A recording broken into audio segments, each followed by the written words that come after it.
I needed this song today. I'm going to share a little piece with you. I've had troubles, disappointments. Friends have come and friends have gone, but you were always there for me. In my weakness, Lord, you were strong. I lost my brother, then my father. The enemy tried to take my daughter too. That's when your wings became a shield for me. Now my daughter. What's up, everybody? Good afternoon. Good afternoon. It's a late coffee time, but I'm here. It's a late coffee time, but I'm here. Do me a favor, if you will, please, sir, please, ma'am, if you don't mind.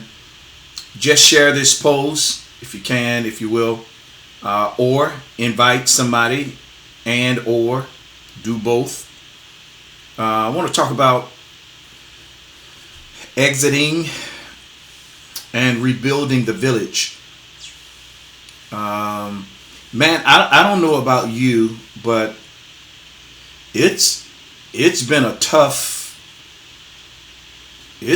few weeks. Just a tough year, a tough month, and almost seemingly 2020 doesn't want to let up. It's almost as if she's taking vengeance on everybody. I don't care what your nationality is. It seems as if 2020 is just calling us out, coming for us head first. But even though it feels that way, may even look that way or seem that way, it's not really that way. But there are some things that we need to do. There are some things that we have to bring more attention to. So before I go any further, I don't know why it's not showing me everybody's name. I see about 20 people on. Tasha Lockett, what's going on? Judith Phoenix, hey there.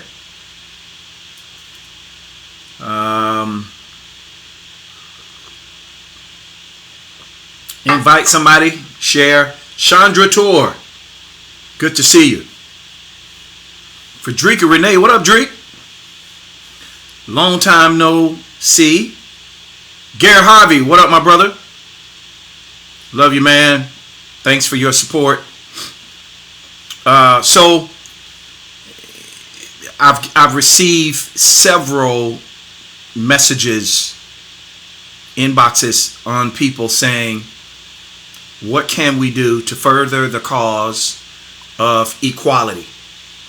I think it's wonderful that awareness is being made.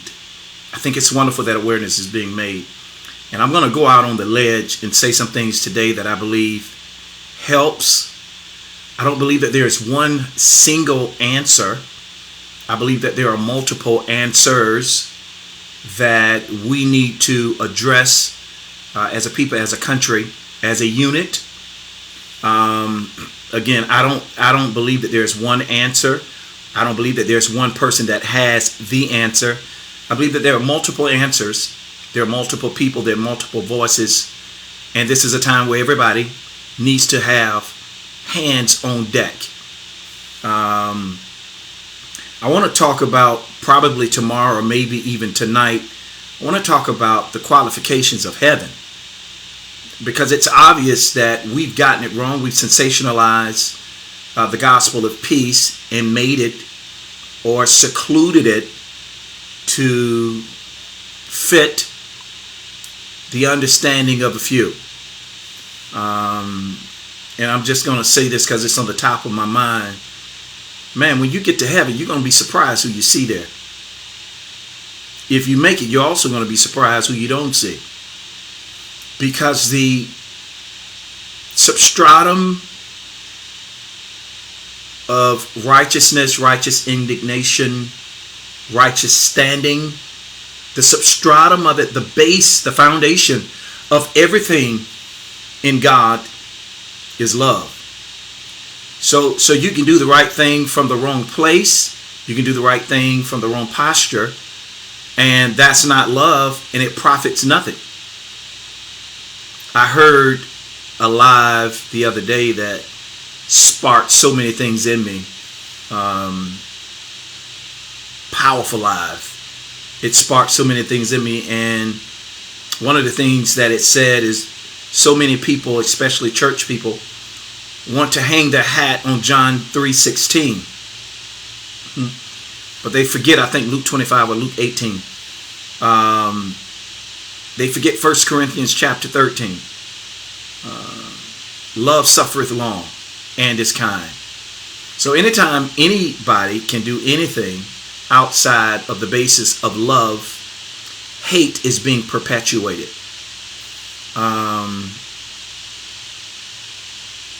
We're called to love. I had some black folk come on my page and basically call me they used the N word, loving.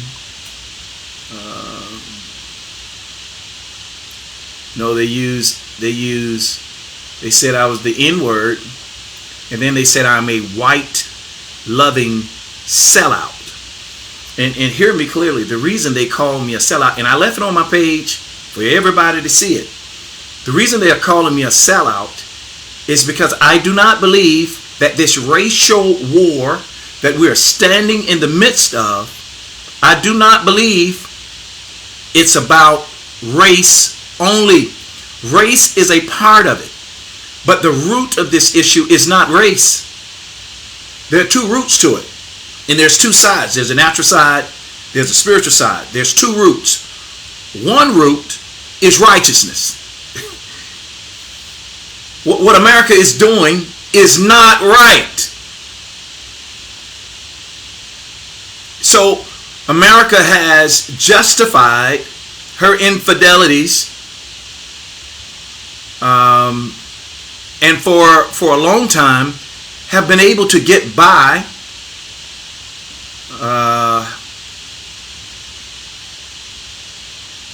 with her injustices. So when we take the emotions out of this and we really align the facts, this is not a black and white issue. It's a right and wrong issue first. It becomes that first. It's not right. You cannot treat people of goodwill a certain way because of a certain color. That's not right. So before we can get and address race, we have to address what's right. It's kind of like a man, and I'm going to use a man because I'm a man, but this is no shade to men.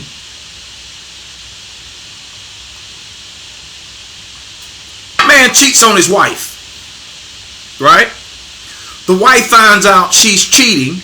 Listen to this. She addresses the other woman, but never says nothing to the man. It's the same scenario. America wants to address the looting. America wants to address the violence. America wants to address the stealing and the anger. But America does not want to address the anguish of this knee-jerk reaction.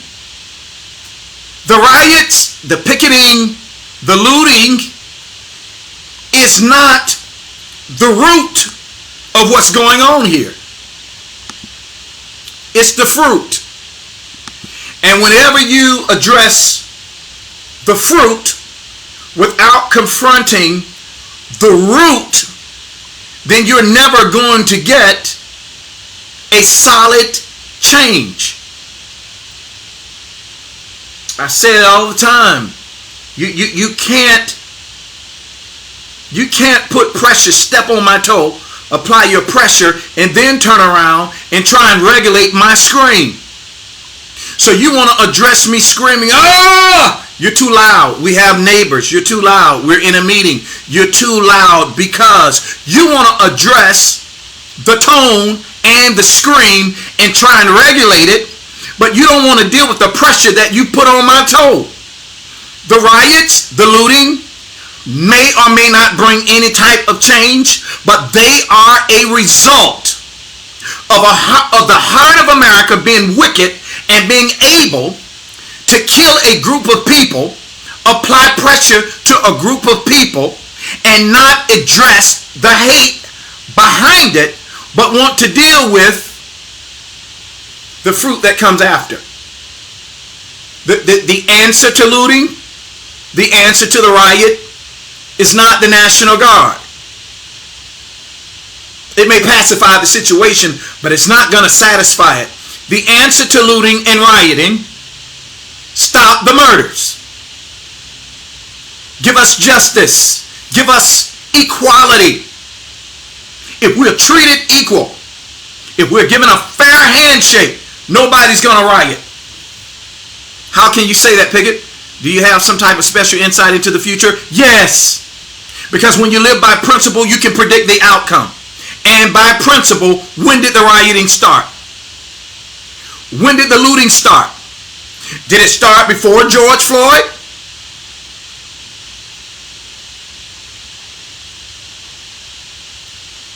No, it started after. And what has happened is, this generation, they're unlike us. They're unlike my parents and my grandparents.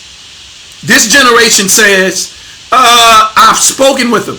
Yeah, we're not going to do it your way. We're not going to do it the way of your fathers or your grandfathers, because you tried to protest in nonviolence and it changed nothing.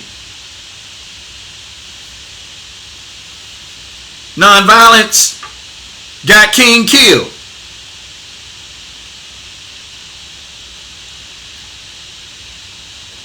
So when you come on my page or you see me commenting about everything but is the riots wrong? Well, I don't want anyone to get hurt.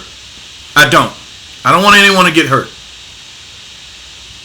It's unfortunate that there are casualties. From my understanding, there was a lieutenant in New York who was killed, black guy. There's an officer here who they sliced his neck. This is not what we want. This is not right. This is not right. But you can't blame the looters. No, you can't. You have to blame the injustices that caused the looters. I really believe the officers and the justice system should be held accountable for every store that has been broken into, all the looters, all of the violence we see. I really believe that those officers and this justice system should be held accountable, because the rioting, the looting, all of that, that's knee-jerk reaction. You hit my knee and my feet go up in the air. That's all that is. This is a response to a system who practices injustices over and over and over and over for hundreds of years. So now that they're burning this stuff down, now you want to talk about how wrong it is. You want to issue curfews. And I understand that policemen have to do their job to ensure peace. And I understand that largely, in part, to a certain extent, police officers they're kind of caught in the middle, because they are called to protect and to defend. And we have some great officers who do their job. But at large, when it comes to black people, you fail. The other thing that I'll say before I really dig into exit, rebuild the village, the other thing that I'll say to you is there are laws that are already in the books to protect Black America. The laws are already there. There are laws that says all men are created equal. There are laws that protects racism. There are laws that go against racism. You have freedom of speech. You have the right to protest. All colors, all nationalities, no matter who you are. The laws are there to protect us. The problem is you can't govern goodwill. You can't regulate righteousness or evil in a person's heart. So there are laws that are there to protect us, but those people who are in charge of enforcing those laws, those people who are in charge of executing those laws, there's a clause that is set up in their heart against African Americans, and as a result of that, black folk don't get justice. How you interpret the law now becomes subjective to the one who reads it. There's one law that I stand on, I build my argument, and that is all men are created equal. So, if it's good enough for a white boy to walk into a church where people are worshiping God and literally kill black folk, when he is caught, he's given the privilege of Burger King. He eats a meal, sit on the curb, and they give him drink. If you're able, white officers, to do that to a white guy, then give it to the black ones too. But you won't. A black man is killed for far less. We saw Philando Castro killed on video, and the officers got off. And this scene, this narrative is ongoing in America. Ongoing in America. And for some, the other thing that they want to throw up in the air is we can't solve white on black crime until we resolve black on black crime. Let me tell you something. You're about as foolish as the day is long if you support the notion, the agenda, the narrative of black on black crime. Crime happens as a result of greed and proximity. To prove my point, there are more white crimes against white people. There are more white murders against whites. There are more whites against whites. 70% of all crime in America is done at the hands of white people.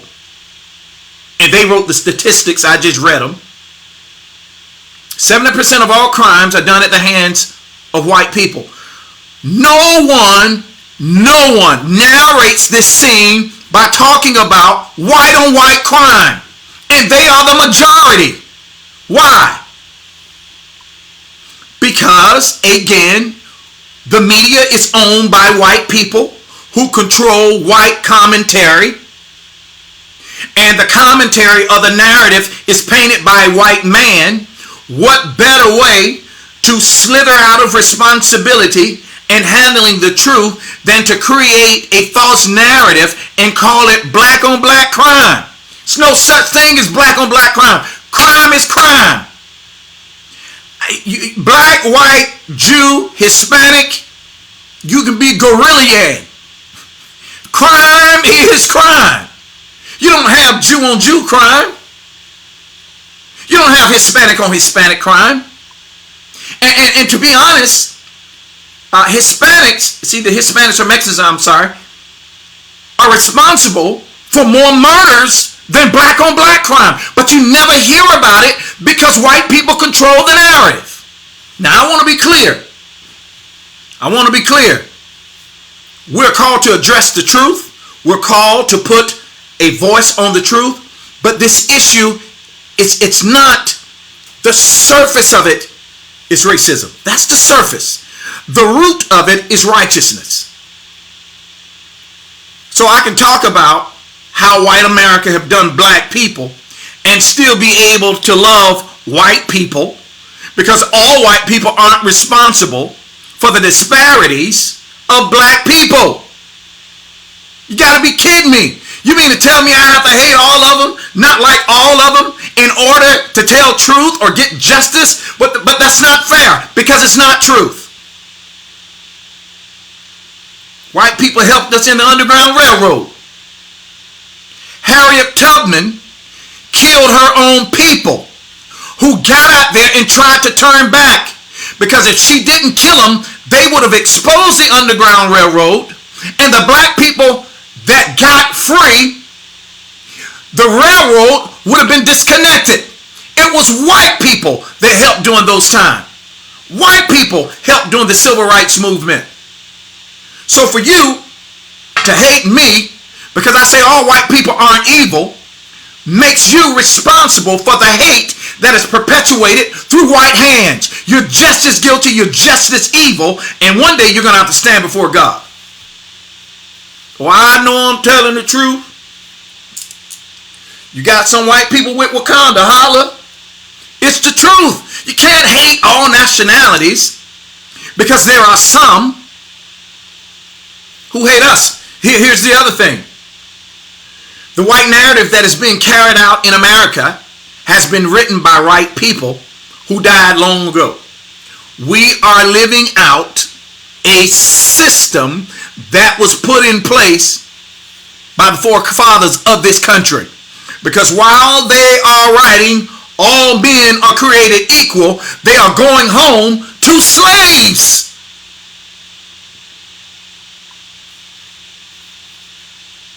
So don't you dare allow the enemy to open the door of hate, and you start looking at all white people through the lens of hate because of some. What we are fighting in America is righteousness first, doing the right thing. The second thing, it's a system that goes against black people. It's a system. And if we're going to dig up the system, we have to exit a mentality that suggests all white people are evil. They are not. They're not. The ones that are don't get a pass.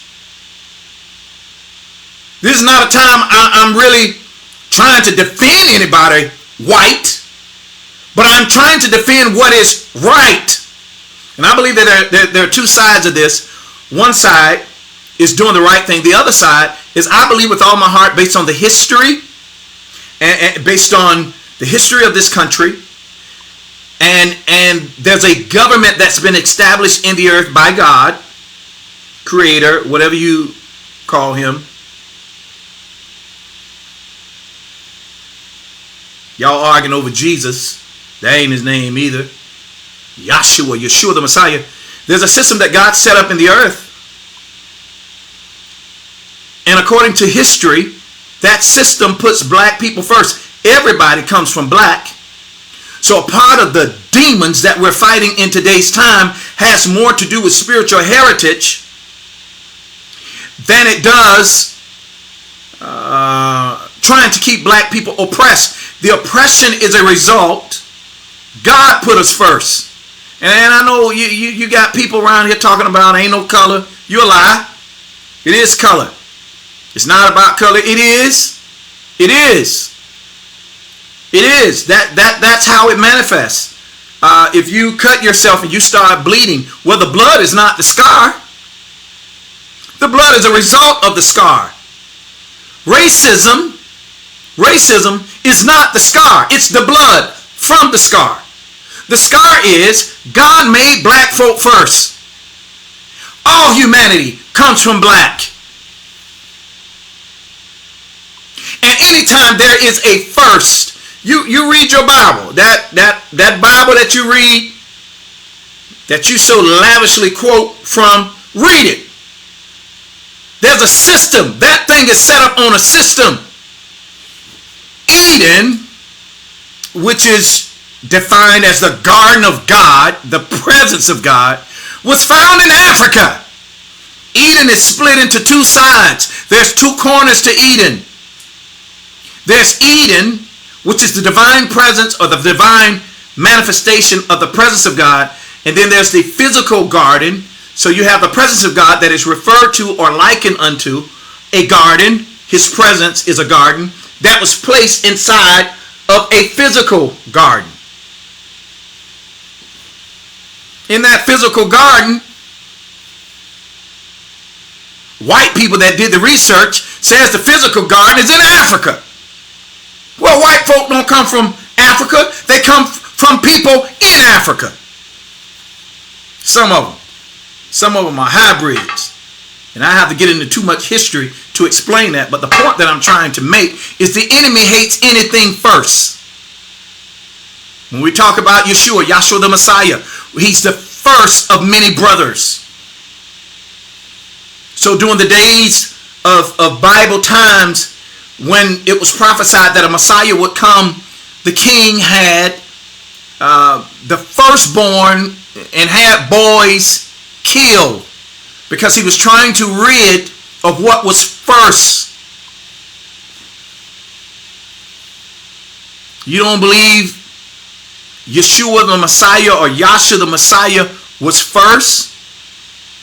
And when you read Revelation, when it gives the description of what he looks like, it says his eyes was this burning fire. That ain't white. It's red. Skin was as bronze. And he had a tattoo on his thigh. The first man was made of the clay of the ground. White clay is a result of the sun.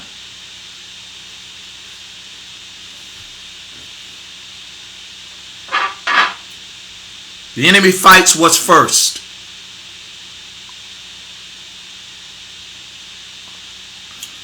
I'm going to say it again. The enemy fights what first. So the struggle is the placement. This is why Jesus went to the Jews first.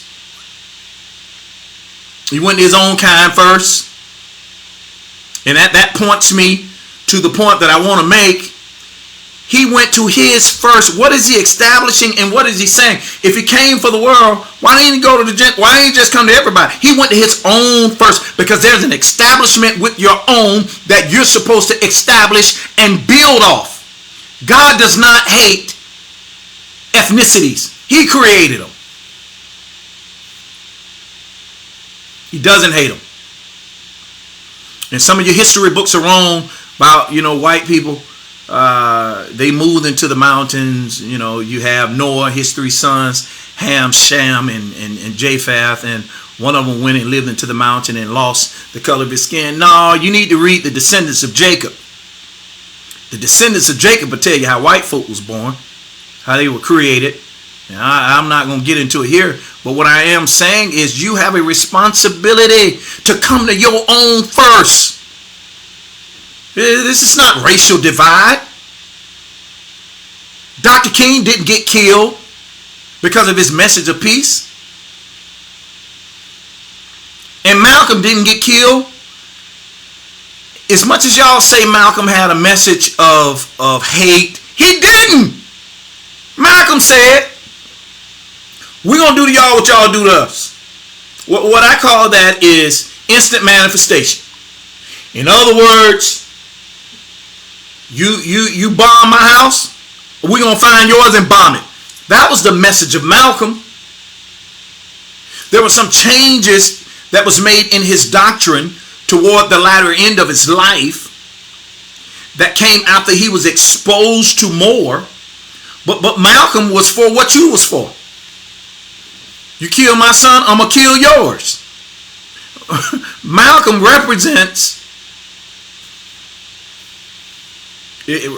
really represents the Old Testament Eye for an eye, tooth for a tooth. That's by God set that up. So he was a powerful voice. He was a great voice. What should we be doing now? This thing bugs me that white people want to quote Dr. King after you done killed black folk. If Dr. King was the answer, he wouldn't be dead. Because you killed him too. What should we as a people be doing now? How should we face the future? What should we be saying to other ethnicities? Well, I think the first thing that we need to say to other ethnicities is that what's happening to black people is not a black problem. It's a human problem.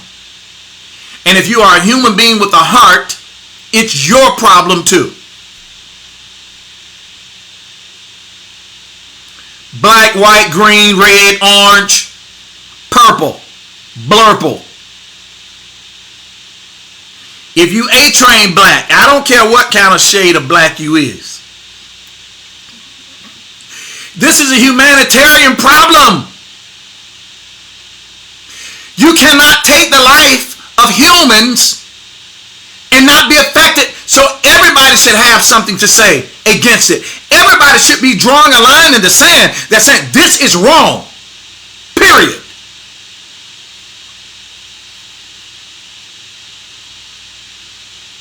That's the first thing. Secondly, black people. You've got to exit what we've done before. What we've been doing before, it's not working. Let me tell you how to impact the nation. Let me tell you how to bring change. We bring change through the root of the problem in systemic racism. The root of that problem, money, honey, money. The root of the problem, money, mammon, money. Well, how do we affect change in money? I woke up this morning and I slept in late today. I did. I think I got up. Well, it ain't none of your business what time I got up. I got up late and I was hungry, and immediately in my normal routine of life, I didn't feel like cooking. I wanted something to eat. And a dear friend had sent me a list of black restaurants, black-owned restaurants. So the first thing that I did is I started scrolling through to see which one of them I was going to get my breakfast from. So the first thing that we've got to do, you got to pull your support from the entities that do not support you and don't like you. I don't care what business it is. You've got to go back to your community. How do we exit the norm? Because during extreme circumstances, we have to have extreme results.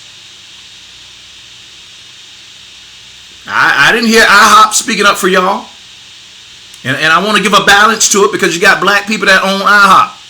I'm talking about the franchise. All right? IHOP ain't... Did Waffle House speak up for y'all? I know they burned Popeyes down. Who owns it? So we've got to go back to rebuilding the village. The way that it used to be when I was a boy coming up. It was right after the civil rights era. My mom would send, there was a lady named Miss Jones. Miss Jones lived across the street, and whenever my mom needed anything, whether it was flour, sugar, ice, she'd tell us, go to Miss Jones' house and tell her to send me some ice. Go to Miss Jones was an older lady too. She was also our babysitter when we were kids. And we go to Miss Jones' house. Miss Jones, my mama said, will you send her some ice? My mama said, will you send her some sugar? My mama said, will you send her some flour? In other words, we went to our own to purchase from our own. Let me tell you the problem. Let me tell you the problem with desegregation. What desegregation did when we began to merge is black people began to give up what we had built because now we can use the white stuff. Using the white people stuff is a sign of equality. So we let go of what we had built to embrace their stuff. And I think, I don't think this is a either or situation. I think it should have been the same as, meaning we should have kept what we had and used what they had to build what we had.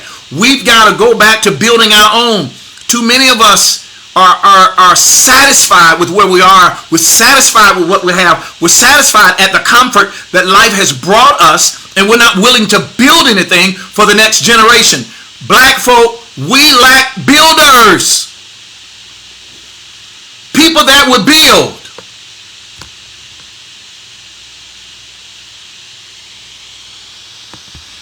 Let me read some of these comments. We got to build our own. We have to support our own. Does building our own and supporting our own say we hate white people and other ethnicities? No. No. What it's saying is we are valuable, and because we're the ones up under attack, and it's our dollar that keeps America running, what we're going to do is invest in ourselves. That's all that's saying. Don't nobody holler, black people hate black people because they're eating at white stores. Black people hate black people because they're shopping in white stores. No, ain't nobody saying that. So it should not be insinuated that just because we support our own, we want to buy from our own, that we hate any other group of people. No, we got to rebuild our own to get a seat at the table. When we have a seat at the table, we can enforce laws and people to protect us. Let me read Stephen Kearns. What's up, my brother? Let me read. I completely understand this idea. I just don't know how to be a part of your plan properly as a white man. I also don't know what this looks like in the future. Does this bring righteousness to the situation? How do we bring righteousness to our choices of business we spend our time and money on? I'm asking for help in understanding this viewpoint and where I fit into it if I want to stand in solidarity. First of all, Stephen, I appreciate you, bro. I appreciate you for reaching out to me. Thank you for supporting us. Stephen's been sharing. Maybe it's too long. I was trying to post. There it is. Stephen's been sharing. I want to post his question, and I'm going to answer it.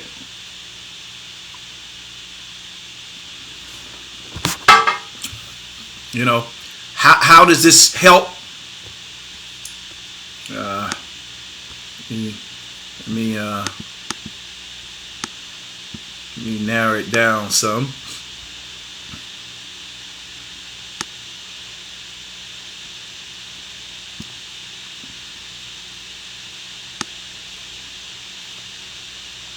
All right.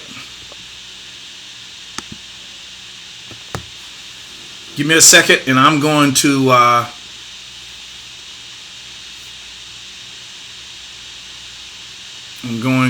address your question, brother. All right. So,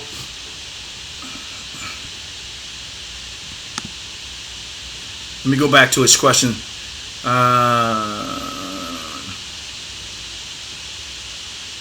Does this bring righteousness to the situation? So, when we talk about righteousness, we're just talking about the right way of doing things. It does. It does. Dr. King and others that were involved in the civil rights movement they couldn't change the heart, but they could change the actions. And in America, if you want to get America's attention, because America is built off of capitalism, what gets America attention is money. Just to be honest and to be fair, white America hates poor America. Yeah, white America hates poor America too. If you want a seat at the table of decisions in this country, you got to have money. And the Bible echoes that. There's a scripture that says a poor man shouldn't say anything. So when we attack the economic system of this country and we put pressure on the economy through our dollar, it brings leverage for our voices to be heard and changes to be made.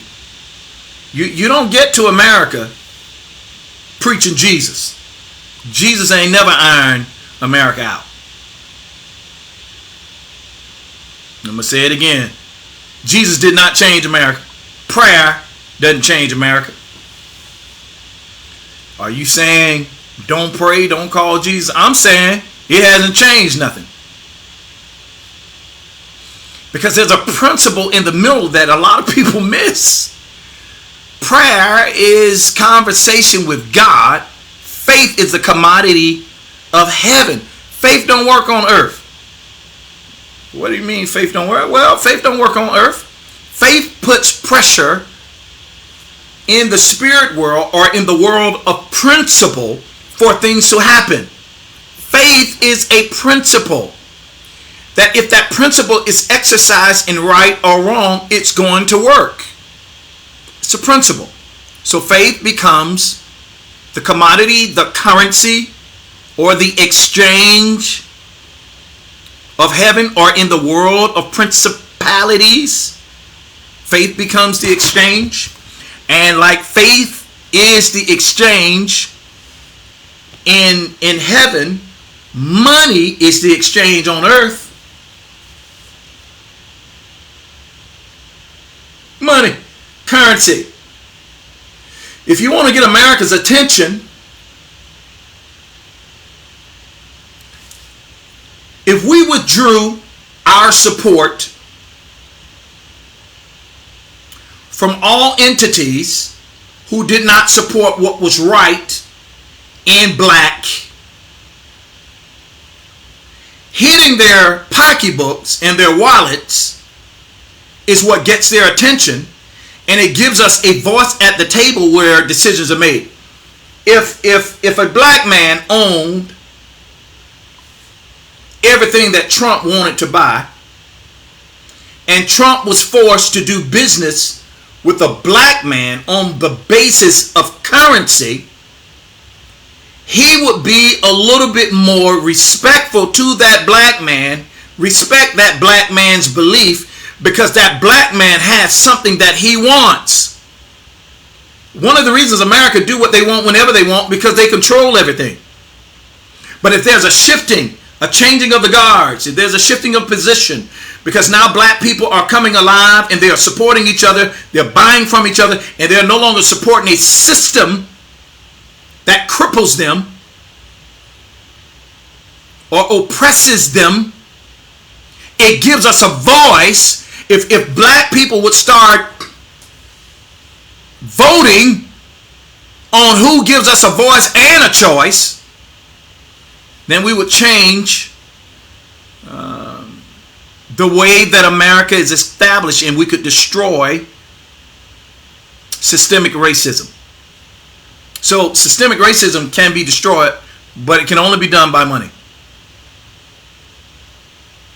Now, so hopefully that answers your first question. As a white man, I also don't know what this looks like in the future. Does this bring righteousness to the situation? So as a white man, as a white brother, let me tell you something, Stephen. You know how you can help us? Don't support systems that are against us. If you're going to partner with us, you join in the fight for us, for equality, by supporting entities, organizations, and people who are willing to give us a fair shake. So when you go into the voting booth, ordinarily, we decide on who we want to vote for based on who we think is going to give us the greatest advantage and whatever. You know, some people put all of their stock into Christianity. So the reason they love Trump is Trump redone the law of 501c3. With a 501c3, that's basically where the government supports the church, and because of that government support, the preacher could not speak politics in the pulpit if they had a 501c3. Trump removed that, and you got witches like Paula White and warlocks like Jim Baker who established that Trump is God's man because he removed that.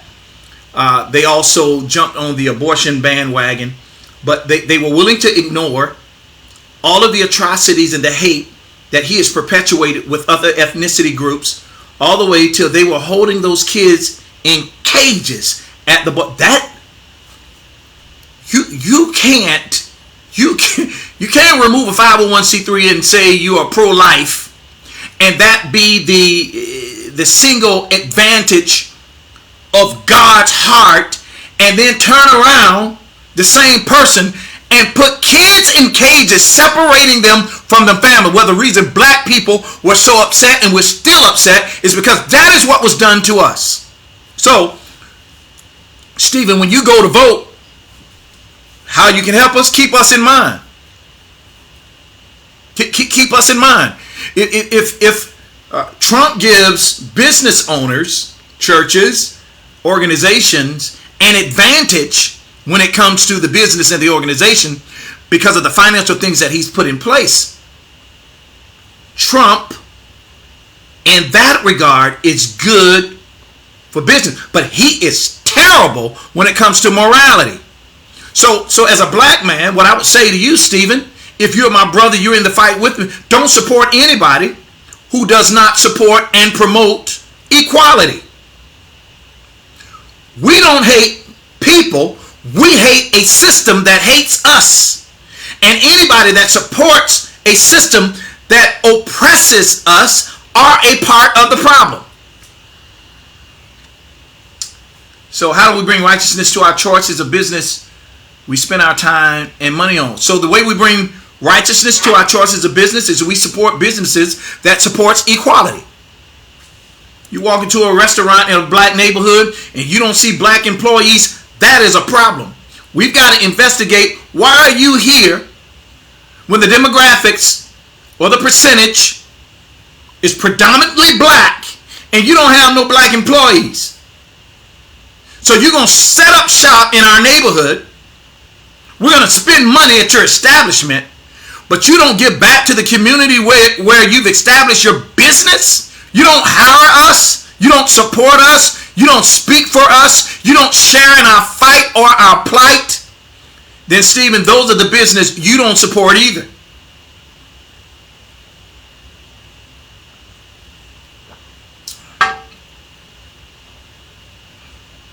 So hopefully I was able to shed some light on that, Stephen. Cynthia Watley, let me explain something, because I believe there's a right way and a wrong way to do everything. I believe we need to support black business. All right? Cynthia L. Evans Watley, she posted her, I don't even know if this is your business. What is this you posted? Give some clarity to what you're posting.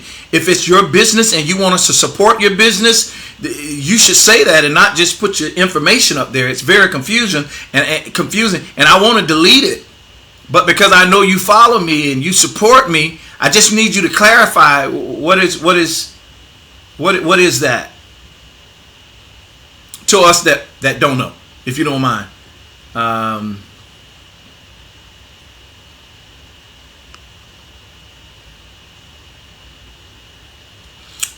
Okay.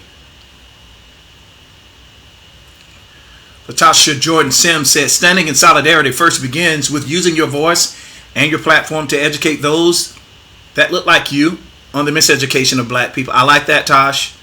Listening to us and our issues and helping us to come up with a plan together that would benefit us and those that want to stand with us. I like that. I like that.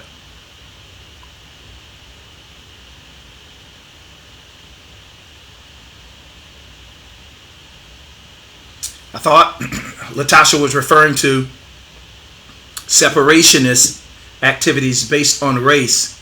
I don't think she was, but it's sort of read that way. Yeah, no, she's not talking about that. So again, Stephen, it wouldn't be a race war if they didn't create it. They created the race war. What we're asking for is equality. And we're at the point where now, by any means necessary, we want equality, and we've got to become more aggressive in our approach as it relates to the economic system that runs through this country.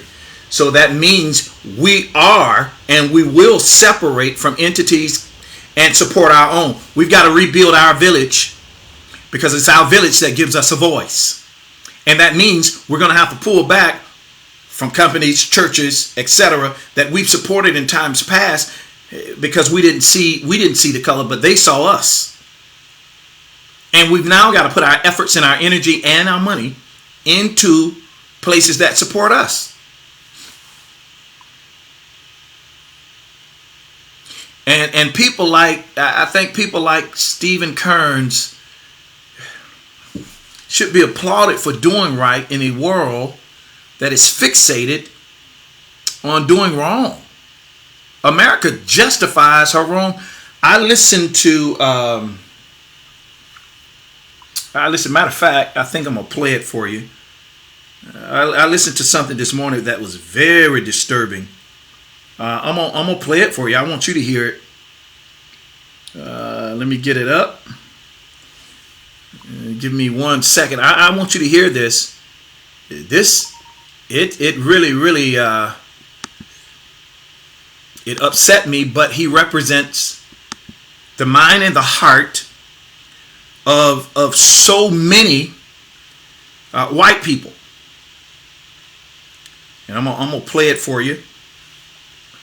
Give me 1 second. I'm gonna play it for you.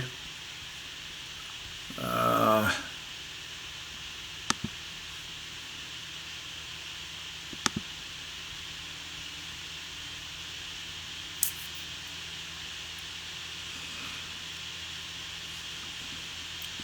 gonna play something for you.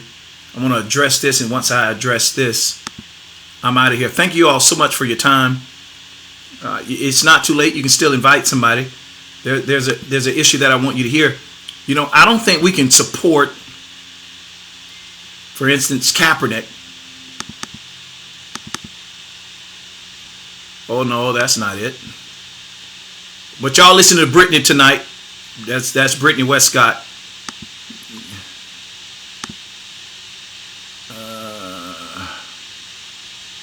Here it is. All right. I'm going to play this for you, and you all listen to this real quick. I want you to listen to this video.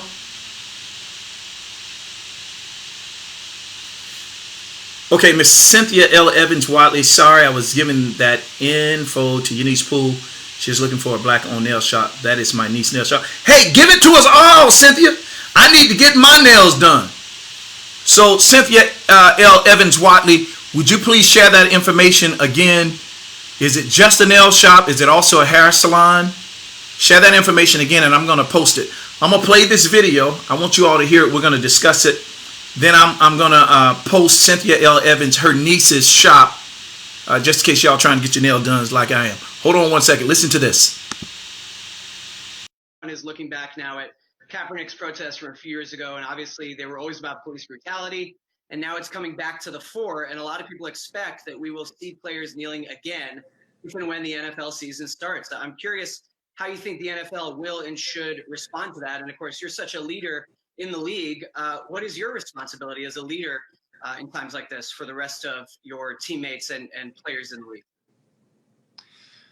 Well, I will never agree with anybody disrespecting the flag of the United States of America or our country. Let me just tell you what I see or what I feel when the national anthem is played and when I look at the flag of the United States. I envision my two grandfathers who fought for this country during World War II, one in the Army and one in the Marine Corps, both risking their lives to protect our country and to try to make our country and this world a better place. So every time I stand with my hand over my heart, looking at that flag and singing the national anthem, that's what I think about. And in many cases, it brings me to tears, thinking about all that has been sacrificed, not just those in the military, but for that matter, those throughout the civil rights movements of the 60s, and everyone and all that has been endured by so many people up until this point. And is everything right with our country right now? No, it's not. We still have a long way to go. But I think what you do by standing there and showing respect to the flag with your hand over your heart is it shows unity. It shows that we are all in this together. We can all do better, and that we are all part of the solution.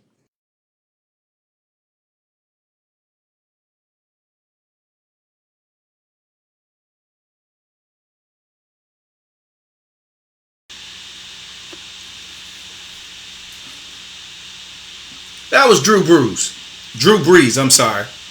He's a quarterback in the NFL. I think, first of all, everything that he says is a bunch of garbage. Because again, Kaepernick kneeling wasn't to disrespect the flag. It was to bring attention to the mass murders that were happening on black people. You said, well, don't do it during that time. Pick another time. What other time do we have? Because every street that we choose to protest against inequality, you shut it down. So it was his way of bringing attention, and it did work. But I think we have to put pressure now on the NFL.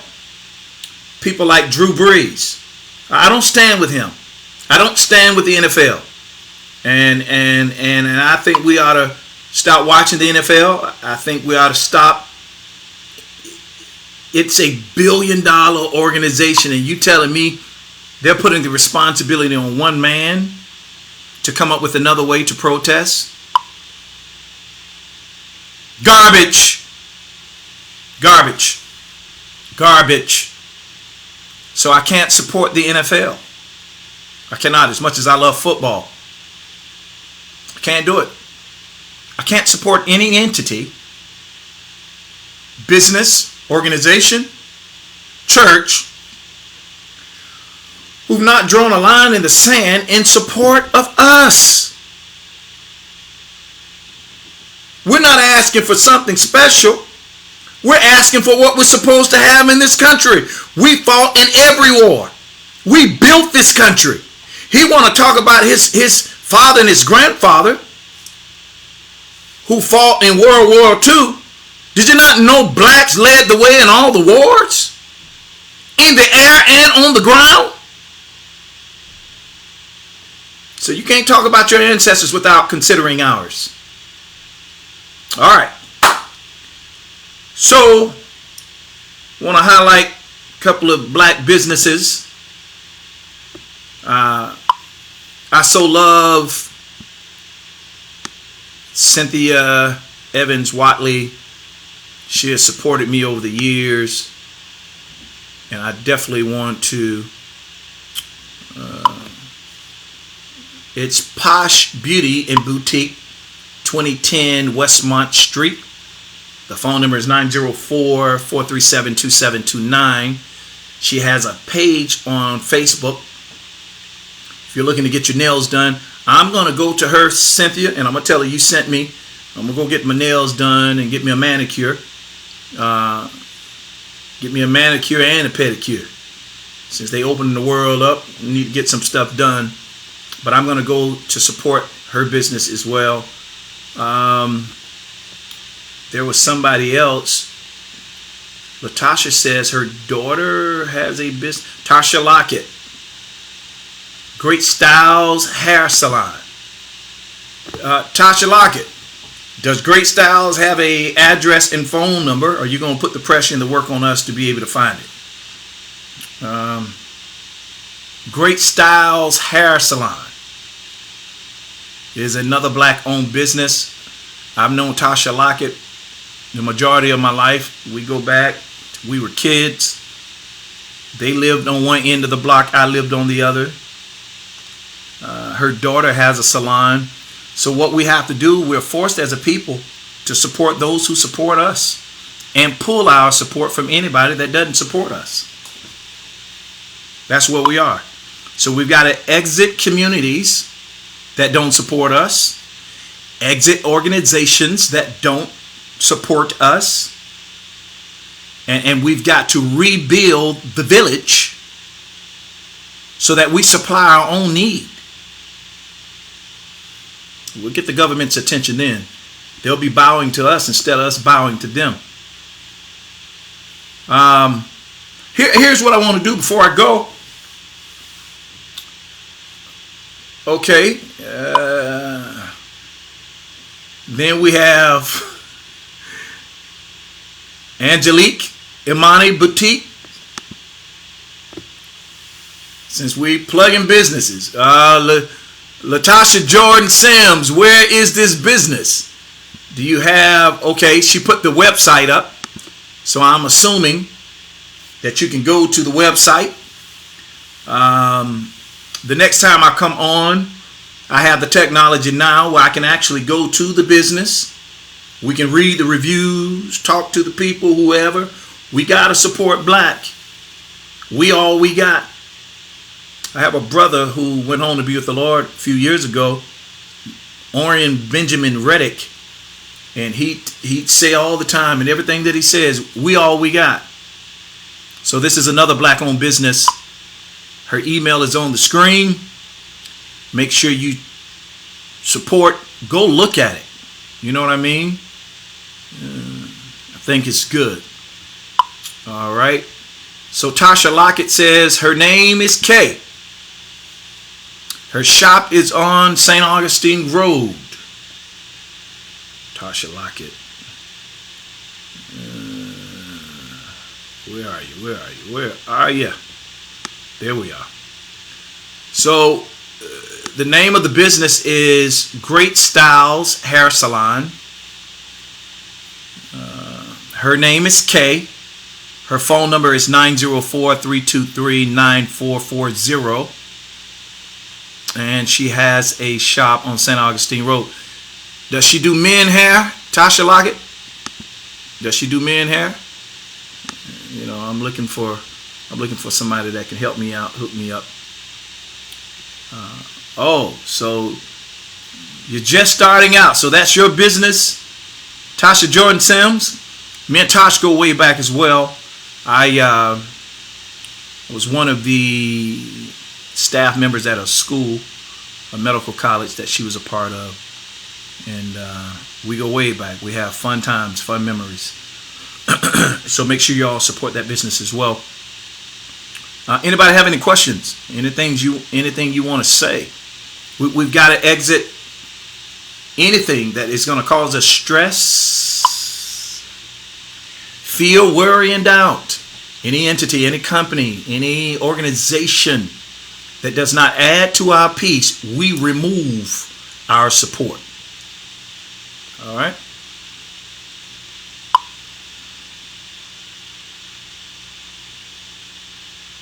All right. No, they don't. But your son is a barber, and they make tell your boy to holler at me when he get done. Get some experience under his belt. I support black business. You know, thank you all so much for taking time out of your day to come on, listen to me. We've got to exit a system that doesn't support us. We've got to rebuild the village from where we've come. And we've got to support black business. I got a black business that you all can support too. They are sponsors of Coffee Time. Yeah, they are. They said, we want to sponsor you. Yeah. And I've been eating there for a while.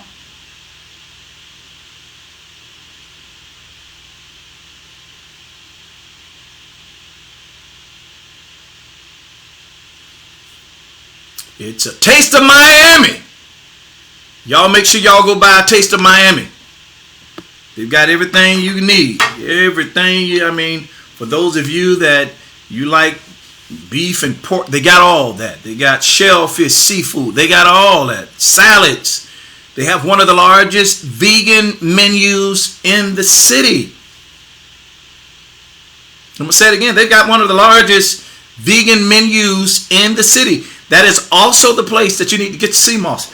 Let me talk about this sea moss before I take my exit.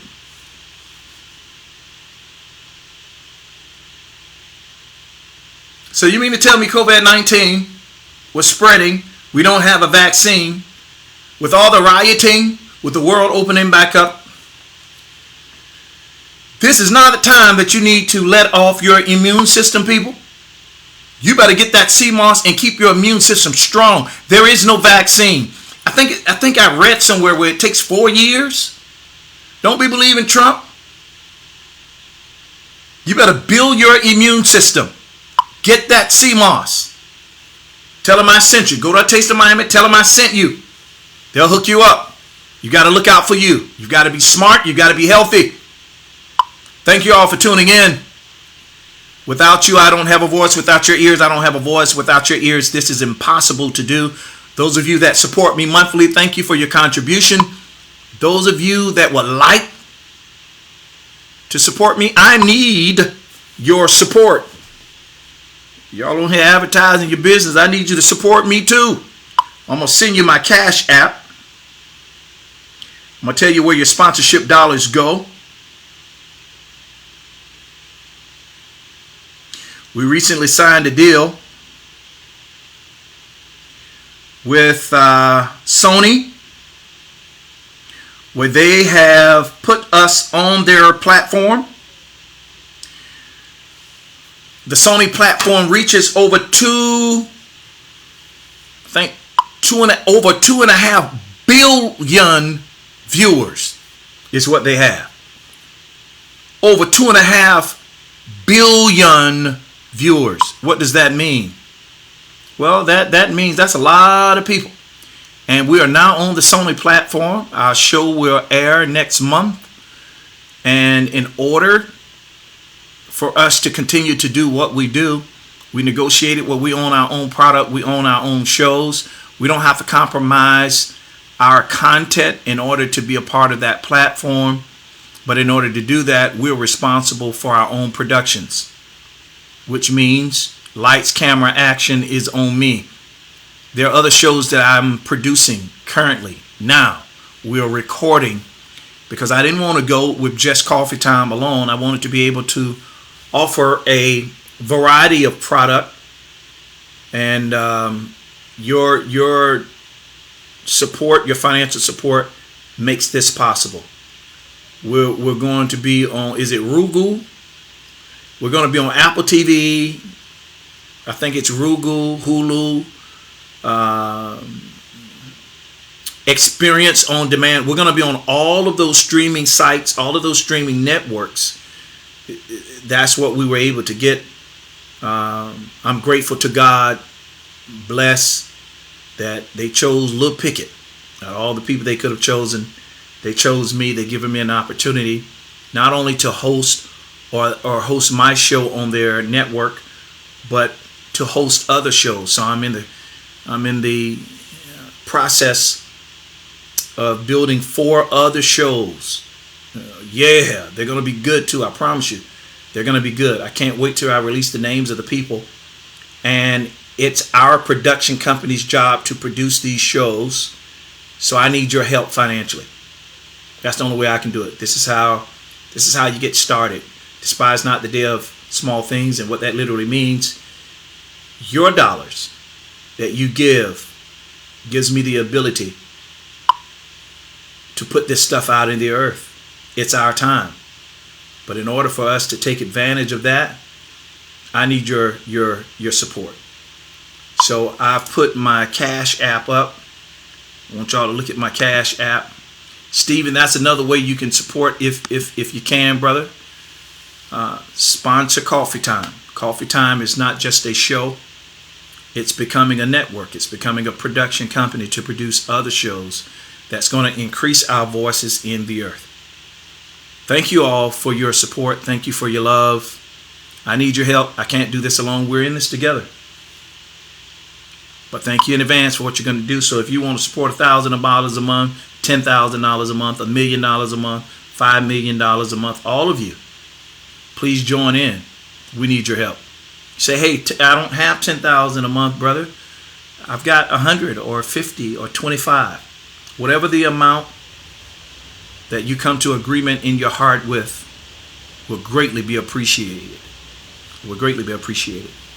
Thanks for your support. Thanks for your help. Without your ears, I don't have a voice. You make this possible. As long as you show up, I'm going to do my best to be here.